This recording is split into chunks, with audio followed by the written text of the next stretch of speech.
Guilt is the feeling that we have when we've done something bad. Guilt is how we feel about a behavior. We feel guilty when we think, I did something bad. Shame is how we feel about ourselves. When we feel shame, we feel, I am bad. Shame is the feeling of being less than, and more specifically, it's the feeling of being less worthy than. When we feel shame, we feel like we have less of a right to have been born on this planet and to exist on this planet. We have less of a right to be treated with compassion and respect than others. Some people suggest, and I believe this, that shame is or at least one of the most destructive and debilitating of all human emotions.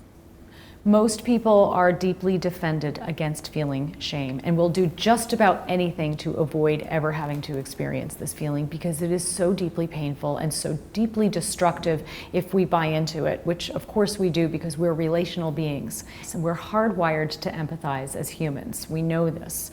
And that means that we naturally look at ourselves through each other's eyes to a greater or lesser degree. When I look at myself through your eyes, if you are looking down on me and I perceive myself as inferior or less than, that creates relational harm. That is an incredibly disconnecting experience. Most of us carry around a lot of shame because we've been born into a deeply dysfunctional world. Our culture, most cultures in this world, are so deeply dysfunctional that we're basically a bunch of walking trauma survivors to a greater or lesser degree. We experience relational traumas throughout our entire lives. We also know that most people need to feel a sense of dignity, of inherent worth. So we're always striving to feel good enough, and yet at the same time we're constantly bombarded with messages from society and from others that we're not good enough. And we also protect ourselves from being further shamed. First of all, we hide our shame from others.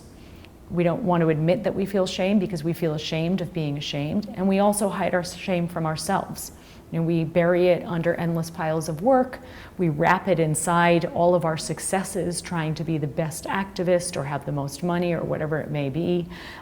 We work hard to hide our shame. It's important to know that when people are agitated and upset and defensive, the blood flows to the back of the brain, almost the cerebellum. It's where our fight and flight area is. It's also associated with cortisol and adrenaline, which makes us want to run or defend ourselves. When we are feeling comfortable and we feel trusted and we are not shamed, our blood flows to the frontal cortex. We call that the blue zone, we call that the red zone. When the blood is at the front, we get dopamine, serotonin, oxytocin, trust, hope, the sort of hormones that mean that we can challenge people a little bit more. Now, how do we ensure that people's blood is kept in the right area, i.e. the front of the brain, so that they are more amenable to hearing about the message of veganism? There's two things here. Number one, there is a contagion effect. When we are around people that are angry and upset, there is a tendency, unless we're really aware of ourselves, for our blood to flow in the direction of where their blood goes. When people are feeling relaxed and comfortable, our blood flows to where they are, or vice versa. So if we are resentful and angry about people for not being vegans, and yet we've trained ourselves to be confident and calm and ask nice questions, but underneath we resent them, our blood is flowing to the back of the brain. And through what we call the contagion effect, their blood will go to that area too, meaning that they will feel more defensive, even if they don't know why they're defensive. Now, where our blood flow and other people's blood flow in the brain goes is really important, because in order for us to get people to lean forward and answer in a way that is not defensive, we have got to ensure that our blood is at the front of the brain. So we've got to do some real self-compassion on ourselves. We've got to look after ourselves. We've got to not be angry and resentful that we're not doing a good job. And nor do we need to be angry and resentful of others.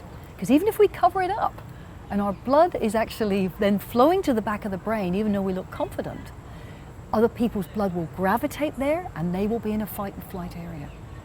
Whenever we communicate in a way that shames others, we are contributing to the toxicity in this world, this incredibly damaging toxicity.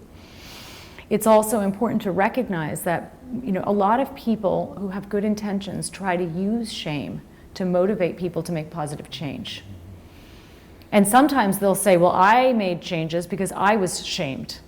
And I would suggest that, number one, we don't know that you made changes because you were shamed. it's quite possible, in my opinion, likely, that you changed in spite of the fact that you were shamed, not because of it.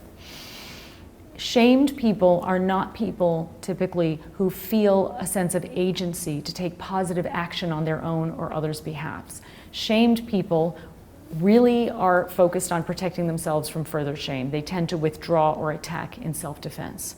We also know, studies have shown, that harms to dignity, when somebody feels their dignity is not being honored, they become defensive, they go into a state of hyperarousal, which means that they have less access to their rational faculties, they're actually less rational, and they're less connected to their empathy.